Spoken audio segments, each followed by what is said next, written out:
nakahanda. Praise God. Dahil biglaan, pero sabi doon na lagi tayong handa bilang mga sundalo ni Kristo. So, ang word of encouragement ko lang, no? We know that our life, ang source nito is si God, no?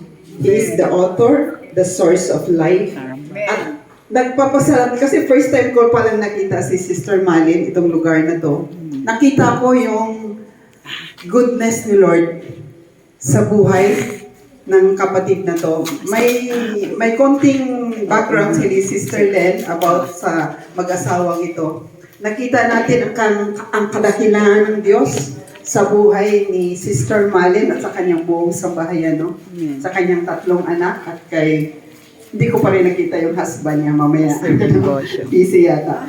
So, sinabi ko nga kanina, ang Diyos ang author ng buhay. So we are blessed kasi sabi nga, every gising is a blessing. So binigyan si Sister Mali ng 50 years golden. At we've been praying, sabi doon sa Proverbs 9:11, "For by me your days will be multiplied and years will be added to your life." So basahin ko sa Tagalog. Akala ko na sa Bohol ako, Bisaya kami. So sabi dito sa Kawikaan, Kapitulo 9, versikulo 11. "Sa pamagitan ko, hahaba ang inyong mga araw, dahil sa akin lalawig ang inyong buhay."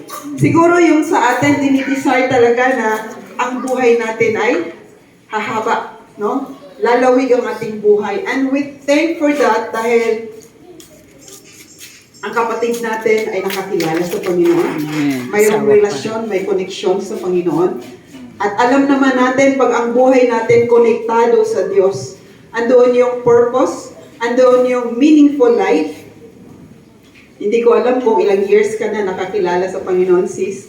Pero ang kayamanan natin ay ang salita ng Diyos. Amen. So I pray na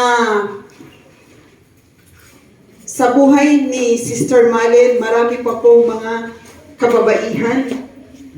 Kasi yung ibang churches, sabi nila bawal daw tatayo ang kababaihan. Pero di ba sa Bible, ginagamit mightily ang mga kababaihan. Amen. No? Kasi Mary Magdalene, marami na ginagamit. Martha. So, magkaroon Martha at ng Mary, influence ang buhay mo, kapatid. The life na binigay ng Diyos sa buhay mo, maraming mga kababaihan, mga kananayan na makakilala sa Panginoon.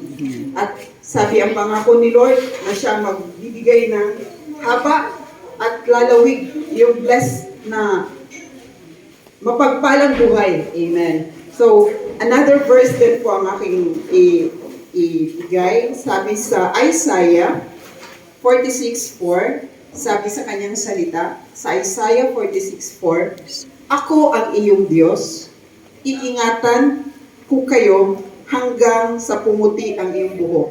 Parang nakita ko, hindi pa maputi yung buhok ni Sister Maria. Konti lang. Konti pala. No? Ako ang iyong Diyos, iingatan ko kayo hanggang sa pumuti ang iyong buhok at kayo'y tumanda. Kayo'y nilikha ko, kaya tungkulin ko na kayo'y iligtas at tutulungan. What a comforting words. Kasi hindi ko man alam yung mga hamon nyo sa buhay, mga challenges, mga problema. Pero ang pangako ng Diyos, tayo kanyang iingatan.